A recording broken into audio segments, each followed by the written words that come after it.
Bismillahirrahmanirrahim. Assalamu alaikum. I am Sultan Mahmood and we are doing time series analysis जिसमें कि हम secular trend की different methods को study कर रहे हैं।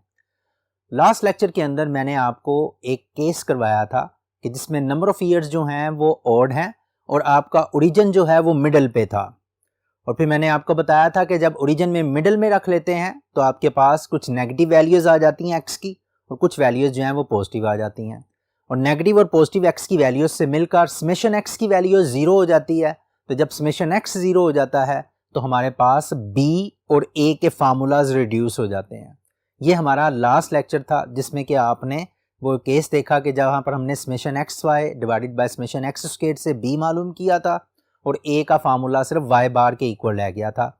आज हम एक तीसरा केस करने लगे हैं कि जब नंबर ऑफ़ ईयर्स जो हैं वो ऑड की बजाय नंबर ऑफ़ ईयर्स इवन हैं और उसमें आपने ओरिजिन को मिडल पे रखना है। उसको मिडल पे कैसे रखते हैं, हम अपने क्वेश्चन की तरफ चलते हैं। Number of years are even, origin is at middle, unit of x is half year. इसमें ये एक तीसरी कंडीशन आपके सामने आएगी। स्टूडेंट, जब आप नंबर ऑफ ईयर्स इवन की बात करेंगे तो तीन कंडीशंस आएंगी जिसपे से आपने एक्स की वैल्यू को कोट करना है। एक तो ये कंडीशन होगी कि ओरिजिन आपने मिडल पे रखा है। दूसरी कंडीशन आपके पास ये होगी कि एक्स का यूनिट आप क्या ले रहे हैं। अब एक्स का यूनिट लेने से क्या मुराद है, पहले इस बात को समझते हैं, फिर मैं अपने क्वेश्चन की तरफ चलूंगा। मसलन आपके पास देखें ये नंबर ऑफ ईयर्स हैं 1 2 3 4 5 6 7 8 9 ईयर्स हैं। यहां पर 9 ईयर्स के लिए मैंने ओरिजिन को मिडल पे रखा है। ये नंबर ऑफ ईयर्स ऑड हैं, इससे बात समझ में आ जाएगी। फिर मैं इवन नंबर ऑफ ईयर्स की तरफ भी चलूंगा। ये 9 ईयर्स हैं और ओरिजिन को आपने मिडल पे रखा है। अब ओरिजिन मिडल पे है और साथ में मैंने ये लिखा हुआ है कि unit of x as 2 year, कि एक्स का एक यूनिट 2 सालों के बाद चेंज होता है। अब 2 सालों के बाद कैसे चेंज हुआ, मसलन यहां पर ओरिजिन मैंने मिडल में रखा तो 2 सालों के बाद एक्स का एक यूनिट बढ़ जाएगा 1 साल और ये 2 साल। दूसरे साल में एक्स का एक यूनिट बढ़ गया, इसका मतलब है 2 साल मजीद चलेंगे तो एक्स का एक यूनिट बढ़ जाएगा, ये 2 यूनिट हो गए। यहां पर भी जब मैं ऊपर चलूंगा 0 से ऊपर तो 2 सालों के बाद एक्स का एक यूनिट कम होगा, फिर 2 सालों के बाद मजीद एक यूनिट कम हो जाएगा। अब ये अंडरस्टैंडिंग के लिए है सिर्फ कि जब एक्स के यूनिट की बात होगी तो ओरिजिन से हमने बात को स्टार्ट करना है कि एक्स का यूनिट 2 सालों के बाद बढ़ा है या 1 साल के बाद एक यूनिट बढ़ा है या हाफ ईयर के बाद एक यूनिट बढ़ा है या 3 ईयर्स के बाद एक्स का एक यूनिट बढ़ा है। That will be mentioned in your statement. आपकी स्टेटमेंट के अंदर वो चीज मेंशन होगी। आप उस मेंशन शुदा चीज के मुताबिक आप एक्स के यूनिट को जो है वो डिफाइन कर सकते हैं। अच्छा, अगर फर्ज करें मैं इसी क्वेश्चन को इस तरह से करता, unit of x as 1 year, ये तो था ना unit of x as 2 years. 2 year से मुराद है 2 सालों के बाद एक्स का एक यूनिट कम होगा या एक यूनिट बढ़ेगा। अगर मैं इसी को यूं करूं unit of x as 1 year तो क्या होगा, 1 ईयर का मतलब है कि 1 साल के बाद एक यूनिट बढ़ेगा। ओके, 1 साल के बाद ये 1, ये 2, ये 3 और ये 4, एक एक यूनिट बढ़ रहा है 1 साल के बाद। यहां पर एक एक यूनिट कम हो रहा है। बेसिकली हमने लास्ट क्वेश्चन जो किया था वो इसी बेस पे किया था कि हमारा यूनिट ऑफ एक्स जो है वो 1 ईयर था। अब मैंने यूनिट ऑफ एक्स 2 ईयर का बारे में आपको बता दिया, यूनिट ऑफ एक्स 1 ईयर के बारे में बता दिया। अब हम आते हैं अपने ओरिजिनल क्वेश्चन की तरफ कि जिसमें नंबर ऑफ ईयर्स इवन होंगे और इसमें आपने यूनिट ऑफ एक्स को डिफाइन करना है। देखो जरा, ये नंबर ऑफ ईयर्स इवन है 1 2 3 4 5 6 ईयर्स हैं। आपने ओरिजिन मिडल पे रखना है, वो पहले मेंशन भी किया हुआ है at the middle of 1982 and 83।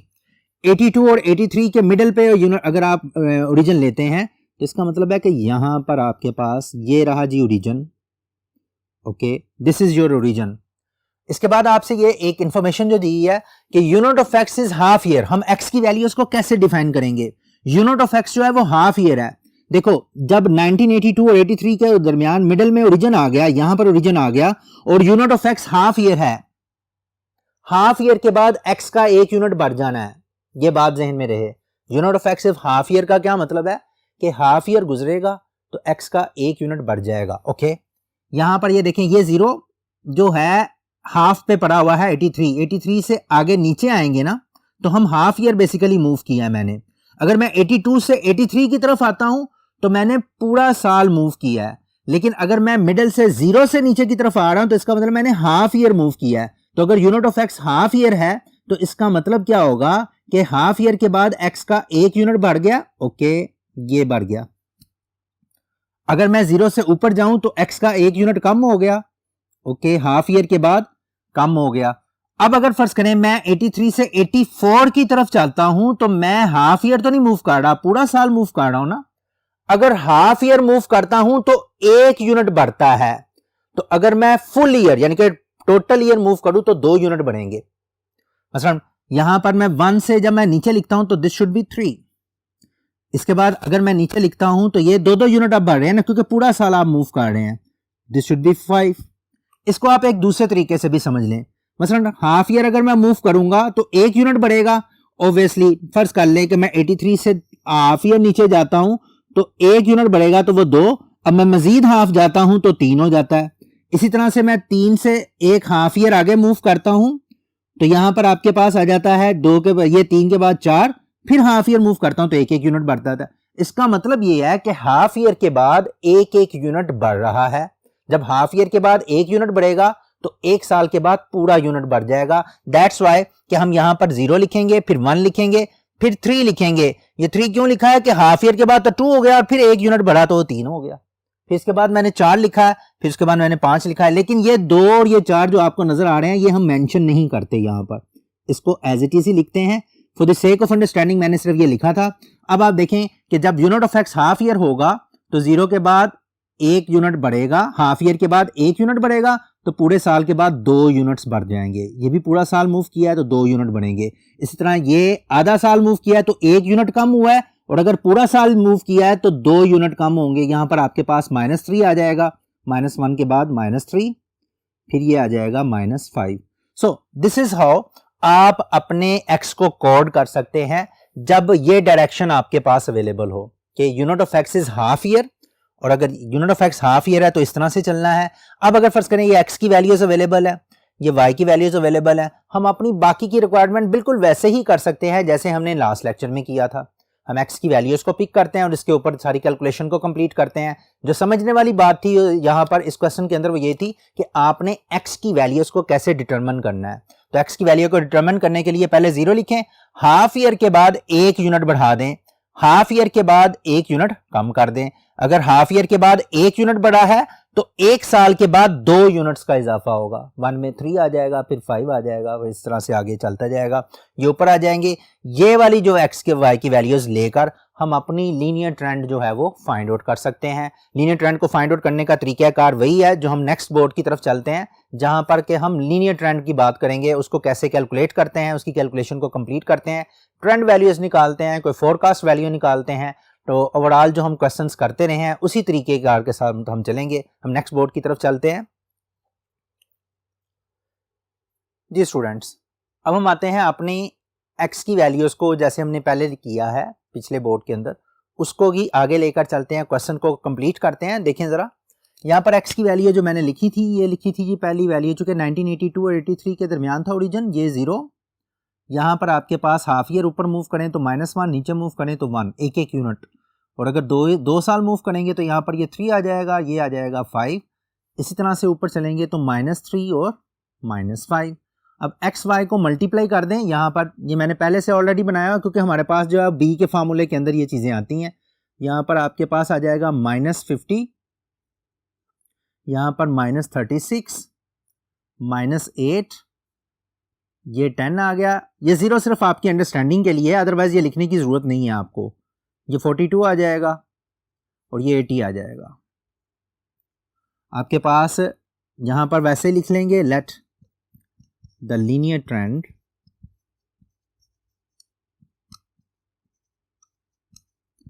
Is y is equal to a plus b x. B का फार्मूला मैंने लास्ट टाइम बताया था, रिड्यूस हो जाएगा summation x y over summation x square. और फिर a का फार्मूला जो है a is equal to y bar is equal to summation y over n। Simple.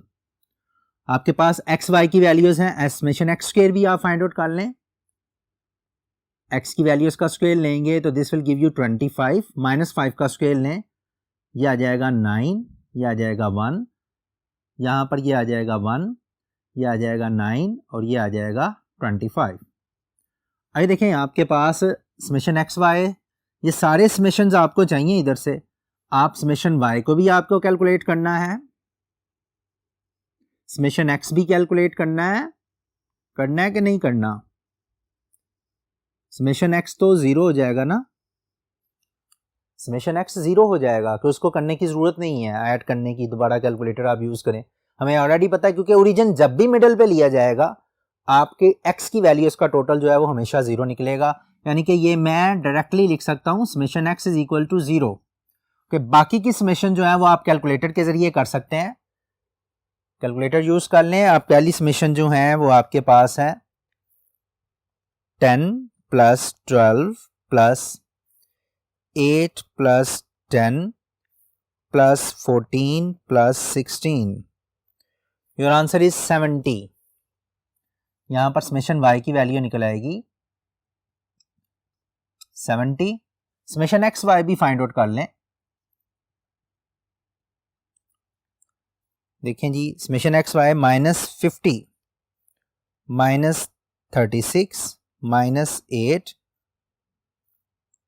Plus 10 plus 42 plus 80, summation x y gives you 38। Summation x square देख लें, 25 plus 9 plus 1 plus 1 plus 9 plus 25, यह आ जाएगा 70। Summation x square is equal to 70। ये सारी summations हमारे पास है, सिर्फ फार्मूलाज के अंदर वैल्यूज प्लग इन करें। समेशन एक्स वाई की वैल्यू देखें 38 है, समेशन एक्स स्क्वायर जो है वो है 70। Your value of b will be 38 divided by 70, 0.5428।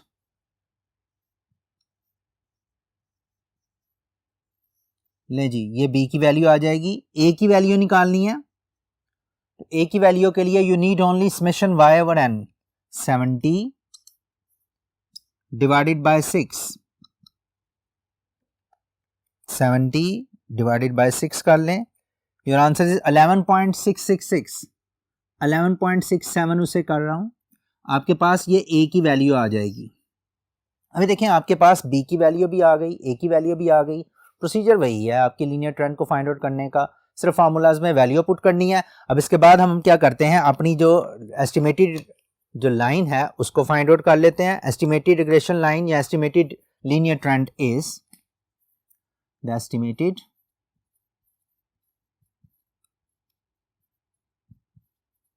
linear trend is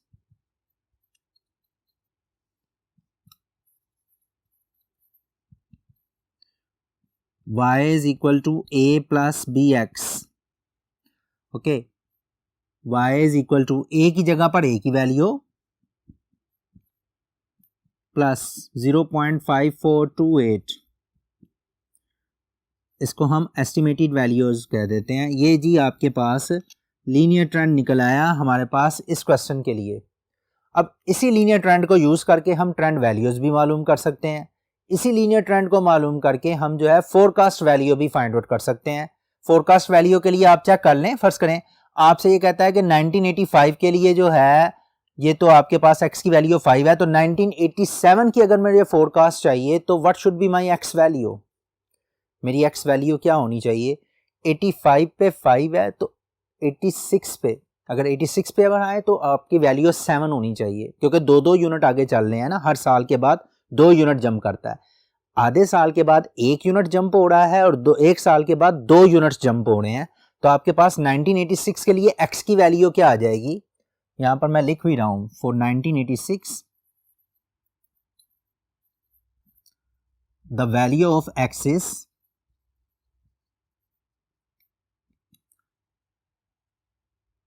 7। इस सीक्वेंस को जहन में रखना है, क्योंकि यही सीक्वेंस जो है वो आपके आगे काम भी आएगी कि जब x इज इक्वल टू 7 यहाँ पर पुट करेंगे तो 1987 की फोरकास्ट वैल्यू निकल आएगी। आप यहाँ पर x की यहाँ पर 7 प्लेस कर दें, y cap is equal to 11.67 plus 0.5428 into 7। आप रिजल्ट लिख लें इसका, देखें 11.67 प्लस 0.5428 15.4696 या आप इसे लिख सकते हैं 15.47। नहीं जी, आपके पास ये x की वैल्यू निकल आएगी। y की एस्टिमेटेड वैल्यू, आप अगर 1986 के लिए y की एस्टिमेटेड वैल्यू निकालना चाहते हैं तो 15.47 वैल्यू निकल आएगी। ये है आपके पास ट्रेंड वैल्यूज के लिए y कैप। अगर आप मालूम करना चाहते हैं तो आपकी फोरकास्ट वैल्यू आ जाएगी ये वाली।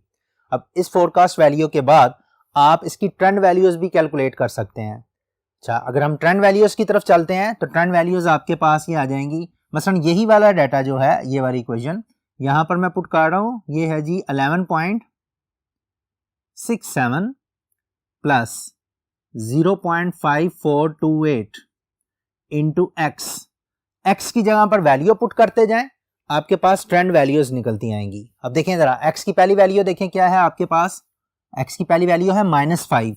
मैं x की जगह पर -5 पुट करूंगा, उसको इसके साथ मल्टीप्लाई करूंगा और 11.67 जो है वो निकाल लूंगा। देखें जरा, ये मैं वैल्यू लिख रहा हूं 11.67 plus 0.5428 multiplied by -5।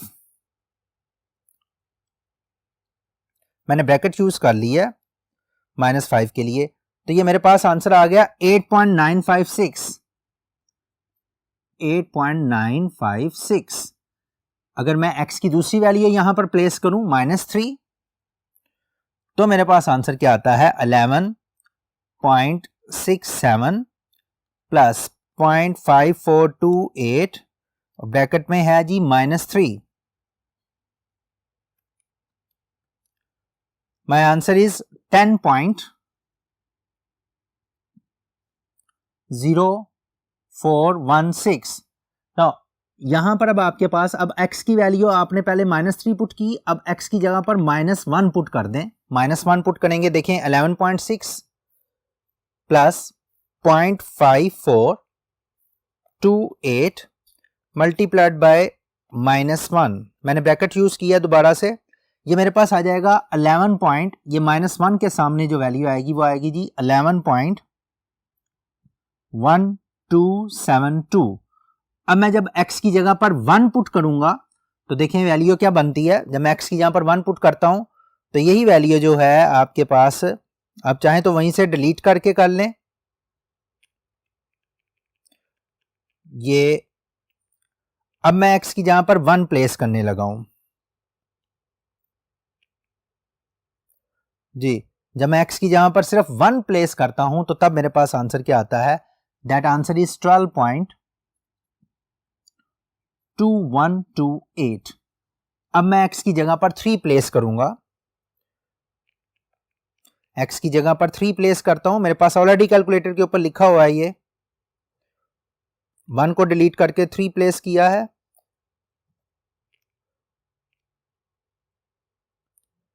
Then my answer is 13.2984। और जब मैं x की जगह पर फाइनल 5 पुट करूंगा, अब x की जगह पर 5 पुट कर दें, 3 को डिलीट करके इसकी जगह पर 5 प्लेस कर दें,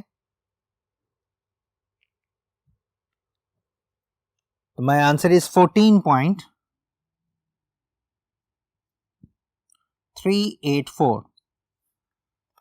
So students, these are my trend values, and this is how we are going to proceed when we have number of years even and we have to take the origin at the middle. And there is only one extra condition, that you are going to take half year as a unit, यानी कि unit of x जो है वो आपका half year होगा। Half year के बाद आप एक यूनिट करेंगे। इसको मैं दोबारा से एक नज़र देख लीजिएगा कि आपके जहन में ये आइडिया जो है वो फिक्स हो जाए। नेक्स्ट टाइम जो हम करेंगे उसमें unit of x as 1 year भी कंसिडर करेंगे। हाफ ईयर जब मैंने कंसिडर किया था, इसका कंसेप्ट समझना ज़रूरी है। देखिएगा ज़रा दोबारा, आपने जब हाफ ईयर को एज अ यूनिट लिया, यहाँ पर आपके नंबर ऑफ ईयर्स इवन थे 1 2 3 4 5 6। यूनिट ऑफ एक्स यहाँ पर ओरिजिन पे आपने मिडिल पे लिया 1982 और 83 के मिडिल पे ओरिजिन लिया। Unit of x half year, यानी कि हाफ ईयर आपने मूव किया तो 1 यूनिट बढ़ा दिया। अगर 1 साल मूव करेंगे तो 2 यूनिट बढ़ेंगे, 1 से 3 की तरफ जंप हो जाएगा। फिर 1 साल मूव किया, 3 से 5 की तरफ आ गए। इसी तरह से जब आप पीछे चलते हैं तो ये आ जाएगा -3 -1 और फिर -3 और -5। इनको ऐड करेंगे तो ये समेशन एक्स 0 हो जाएगा। बाकी का सारा प्रोसीजर सेम है जैसे हमने लास्ट लेक्चर में भी किया था कि उसमें आपने जब ट्रेंड लाइन निकालते हैं, ट्रेंड लाइन निकालने के बाद मैंने 1986 को एस्टिमेट करना है, तो x की वैल्यू जिस सीक्वेंस के साथ चल रही है 86 में वो वैल्यू बनती है 7, वो मैंने लिख दी है। और जब x = 7 लिखेंगे तो ये 86 की ये जो आपके पास आ जाएगी 86 की एस्टिमेटेड या फोरकास्ट वैल्यू आ जाएगी। और इसी तरह से आप बाकी की वैल्यूज जो हैं वो ट्रेंड वैल्यूज कैलकुलेट कर सकते हैं। x की डिफरेंट वैल्यूज को आप पुट करते जाएं और इसकी ट्रेंड वैल्यूज जो हैं वो निकालते जाएं। ये था हमारा आज का मेथड कि जिसमें हमने हाफ ईयर को एज अ यूनिट लिया। नेक्स्ट मेथड के अंदर हम फुल ईयर को एज अ यूनिट लेंगे, कंप्लीट ईयर को एज अ यूनिट कंसिडर करेंगे। तब तक के लिए आप अपना ख्याल रखिएगा। अल्लाह हाफिज।